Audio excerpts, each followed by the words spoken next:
Welcome to Fresh Fishing, guys. I'm Wayne. And I'm Foxy. And today we've got something different. Well, we're back in our studio, aren't we? Back in the Fresh Fishing studio. Studio. We're back in the studio. That is an absolute bomb site, may I add. But yeah, no, so we've got something slightly different today. We're always getting asked about our rigs, and in all fairness, we probably don't really talk enough about them on sessions. No. So we thought we'd dedicate a video just to, I suppose, our go-to rigs and what we would use if, you know, we weren't going to go to our go-to rigs. Interestingly, I'm just getting my phone up because we had a comment yesterday, literally yesterday, saying it would be good to see what rigs you use. I'm just trying to find it. Chris Field would love to see a video of you guys making rigs up and what rigs you use. So that's exactly what we're doing. You ask, we deliver. Yeah. As always. As always. Apart As from always. when, like, we're trying to, I suppose, catch a couple of fish each on the bank if Yeah, it's not Drayton. That doesn't tend to happen that often, but I'm sure it will do. So Let's do it. first we thought we'd just talk about, obviously, when we first got into fishing, we just did pleasure fishing and we tended to do a bit of feeder fishing. So before we even kind of like really looked into tying rigs and whatnot, we just thought we'd show you the go-to rigs, what we would use. And that is these guru rigs. So you've got the banded ones, and then you've got like a hair rig one. And that is pretty much when we were feeder fishing and we were using like feeders this size. So that's like what is it? That, 25 gram or something? Yeah, 24 gram 24. guru feeder. I was just actually thinking, looking at these, I was thinking, well, I couldn't remember what size hooks we used. I know, they're like And I was just- 8s and 10s and These are 12s you've got here, 12s, aren't they? right. So, yeah, I suppose just quickly, what we'd do is, so within the small feeder here, let me get up. So within the small feeder here, you would obviously take the top off there, pull your line. Through that. Can you see? Yeah. Pull your through line that. through the hole, and then obviously you tie You your. can either loop it on or tie it on. Yeah, tie your line obviously to the hook. Tie your Right. line to the hook there. Pop that back on. Once you've done that, it's nice and easy. You obviously take your hook out. So basically, you've got the little hoop on the bottom where the hook would go. You'd literally just slide the hoop of the hook link through the hole in the method feeder, and then you take the hook through the Back loop, through that yeah, loop. back through that loop at the top end of the hook link. Pull it all tight, and job's a good one. That's it. Away you go. Obviously, you want to get a bait on the end of it. And with the banded rigs, we used to use one of these. I mean, you didn't use it, did you? But little handy contraption that opens the band. Tackle tart, isn't he? It's got to be done. Loves his tackle. Got to be done. But so that was literally kind of like our go-to feeder rigs, because we weren't that into. Well, it was just a bit of fun. Yeah, really, and wasn't we'd it? probably what would we use, like a size 11 mil, I suppose 8 to 11 mil pellet. Yeah. On that, and yeah, we'd use micro pellet, soften it up with some water. Yeah. Throw your hook bait in with the micro pellet in the feeder, and away you go. Yeah. So that was that. But then when we got into actually specimen carp fishing, when was that? 2 years ago now. What was it like? Was it May? don't ask me. 2 years ago. May after lockdown, whenever that was. 2020, was it? Yeah, I want to say 2020. May 2020, we started going specie fishing, and yeah, first we started just looking into rigs, and we were like, you know, you go on like a journey of discovery. We were looking online and looking at how to tie rigs and blah blah blah. So we tied a few of our own, did all right on them, but then eventually we had a session with Alfie, who's the owner of Tees Valley, and he showed us a thing or two, and he showed us basically like his go-to rig, and since showing us that, that's pretty much been our go-to rig. Yeah, and in all fairness, it's you know, when you kind of make that leap from feeder fishing to specie fishing, you kind of, I suppose, probably look at all these different rigs, all these different ways of you know, get very overcomplicated, presenting your hook and your hook bait, etc. and it can be overwhelming. So after obviously having that little kind of tuition from the owner of Tees Valley, it kind of made sense. It was like, well, hang on a minute, he just pretty much does what we used to do for feeder fishing, but upscales it. Yeah, if you look at these rigs, the Guru rigs, what we tie is essentially that. Like, this is a 4-inch hook link. Yeah. From the end of the hook to obviously the end of the line. So it's pretty much the same for when we go specie now. Like, obviously you'll know, having watched the videos, that we do tend to use the ESP Mega Method feeders. And when we're tying our rigs, we use again a 4-inch hook link. But what we do is we go with a soft as braid. You can see there. This one's Supernatural is what it's called, from Corda. Yeah. But basically it's not coated with anything, so it's nice and supple, isn't it? It's nice and supple. It bends, it flexes, it moves. So, you know, if you want to put you know, a boilie on your hook link, then you can just, you know, pop that in the feeder as well as you're casting it out. It's almost like, you know, having a solid bag. Yeah. That's what we get a lot of the time. We get a lot of people saying, "Oh, solid bags," and we've used solid bags, but a method feeder, a Mega Method especially, when it goes in the water, think about it, it's exactly the same thing. Mm-hmm. Like, it's a bunch of pellet. It disperses with the hook bait in the middle. With the hook bait in there, yeah, exactly.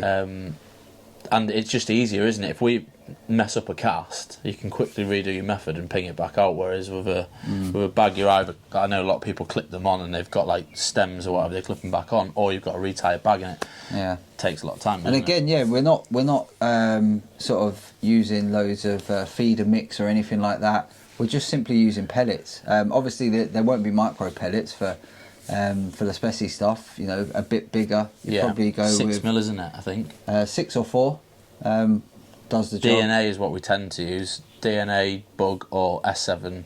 They do like bags of pellet. That's kind of what we tend to go to. Yeah, just soak them up, and you know, after 5 minutes of them being soaked, they're ready to go on the feeder. So, here's one I made earlier. Art Attack. Art Attack. Yeah. Well, you probably can't really see it that well there, to be honest. But I mean, when you're tying a rig, there we go.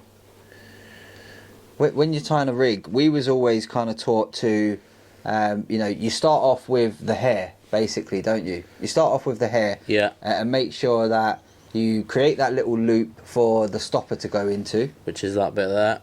Yep. And what I tend to do more often than not is I would actually then put the boilie on, or the wafter or whatever. So you know the size of the hair. Because I want to know the length of the hair that's coming off underneath the hook. So I would then put my hook bait on, pull the other end of the line through the eye of the hook, and obviously start to tie it round the bottom, and then take it back through. Now obviously you're left with a bit of line. You want to make sure that obviously from the bottom of the hook to where you're going to, you know, tie it onto your feeder, you want to make sure that that's going to be 4 inches. So we've got like a nice little measuring tape on the box here. So we tend to use that to make sure we get that length correct. And yeah, but obviously, like we say, we tend to use that more often than not. But obviously, if you're going to, like, for example, when we went to Wainstones, it was very weedy. Very weedy lake. It's known to be quite weedy. So in certain areas, you could see where the weed was. So in certain areas, we were using a helicopter rig. So obviously, we will change it up as and when, if required. Yeah. But most lakes we try and not go to weedy lakes because we don't want to make life harder for ourselves. But I suppose further down the line, it might be something we'll want to tackle. Well, if you've watched the video where I just went to Catterick Village, and I said in the car at the end, that was a lake where ideally I would have had helicopter and chod rigs, because a lot of the time you're casting out and you're landing on weed, so it was dead hard. So yeah, you know, like Wayne says, we try not to go to lakes that are weedy because it's just ball lake, isn't it? Like, we get a finite amount of time to go fishing. When we go fishing, we want to, you know, have the best chance of catching, really. So to struggle with weed is a pain in the ass. But yeah, so with regards to the specie rig that would be our go-to, haven't really quite finished talking about that. So we'd probably be, I mean, when we first started, we mainly were using kind of size 6s, weren't we? Oh, yeah. I mean, I don't really mind throwing a size 4 on even if I'm trying to catch, like, I don't know, you know, 10 pound plus fish. Yeah. I think it was still does the job. Probably tend to go with like a wide gape. Foxy likes the Fang X's, so I don't mind them myself either, to be honest. Listen, I don't really care what type of hook it is, as long as it's sharp. Yeah, I'm happy with it. I tend to go, if I'm doing this method one, I tend to go with a Fang X. But then if I'm on like using a boilie or a pop up, I'll go for a wide gape. Right. Okay. But yeah, so obviously, if we are looking to, you know, for example, when we went to France, we weren't really using method. We at all. did throw a method out and it wasn't doing much. Yeah. So we were like, well, that's that one written off. So we went for the lead clips, didn't we? But essentially, what we do is we tie that same rig. You'll see here. Well, you can't see here. Wait, I'll get my hand in front of it. There we go. So it's the same rig, but it's got a semi-stiff coated braid on, down to a lead clip. And those ones are about 6 inches, are they? Yeah, so we just add an extra couple of inches just so on the, you know, you're kicking away from the lead, and you know that your bait's kind of safe. But it's literally tied in exactly the same way, pretty much the same rig. It's just a different braid. Yeah, I mean, to be honest with you, like, you can get so caught up in, you know, all these different types of rigs, you know, your chods, your Ronnies, etc., etc. I just like keeping life simple, like, if not just, you know, just for my sanity, really, because you can overthink things so much. And I just think, like, the hair rig for me has just been, it's worked in pretty much everywhere I've gone, and it is probably the simplest rig out there. Yeah. And it just does the job. So, yeah, why complicate things? In my opinion. That's not to say that we don't use Ronnie rigs, because on the occasion that we are using pop-ups, Ronnie rig tends to be the one that we would go for. Yeah. I think probably lately just going through a phase of, well, I am anyway, really kind of loving just wafters. Yeah. So I think obviously the hair rig works really well with a wafter. Yeah. So obviously you kind of tend to switch things up quite often. You'll have a little play around on sessions. Doesn't work though, does it? No, it does on occasion. God loves a trier. When was it? No, last year I caught on a pop-up, didn't I? And then first time ever. You were buzzing, weren't you? I was, and then remember I caught on the Zig as well. Yeah. That was like one session after the other. So it does work on occasion, but yeah, I think I'm probably just lazy, in all honesty. No, one thing I was going to mention is this boom stuff. So at the session on Cattrick, I was using some coated braid, but I felt like the braid wasn't kicking away that much. So I thought I'd try out this boom stuff because it's really stiff and really does kick away. So that's something that we might try. Yeah, because you want to make sure, obviously, like, a lot of times you can use a tail rubber when using a lead clip system to try and obviously kick the hook link away from the lead, try and prevent that tangle. Yeah, anti-tangle sleeve, isn't it? That's it. Yeah. So obviously Foxy's got this this new stiff link boom, and hopefully that'll prevent it. Because I remember when we were at the last session we was on, you were using a lead clip on one of your rods, and it kind of kept getting tangled, didn't it? Didn't I? Yeah. And I was using this coated hook link, which is the basic stuff, but it doesn't actually like kick out that much, and it's quite supple itself for a coated hook link. So I just thought with something like that, you pretty much 100% know your hook bait's going to be kicked away from your lead regardless. So you just want to be confident, and I guess that's what Wayne is saying, in that with the method feeder and the rig that we tend to use most of the time, we're like 100% confident that, you know, when that rig goes out, it's fishing. So likewise with fishing on the lead clip, in future I'm probably just going to use the boom stuff, because again, I'll know for a fact, you'll know it's kicked away and you know it's fishing. Yeah. We'll probably end up trying, we're going to Trent View in a couple of months, aren't we? We'll probably try that on a rig each. Yeah. I think like the most important thing is, what you just said there, like, are you confident in, I suppose, your tactics, your approach, what you're actually doing? Are you fishing?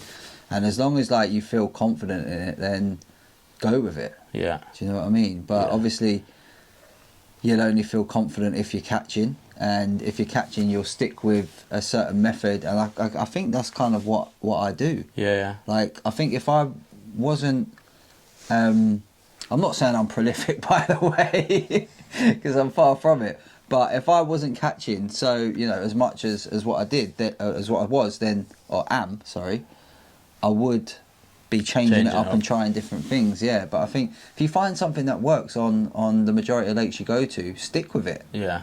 You know what I mean? Yeah. Yeah, so anyway, I hope you enjoyed. You alright? Wasp. You okay? It's a fly. Killer fly.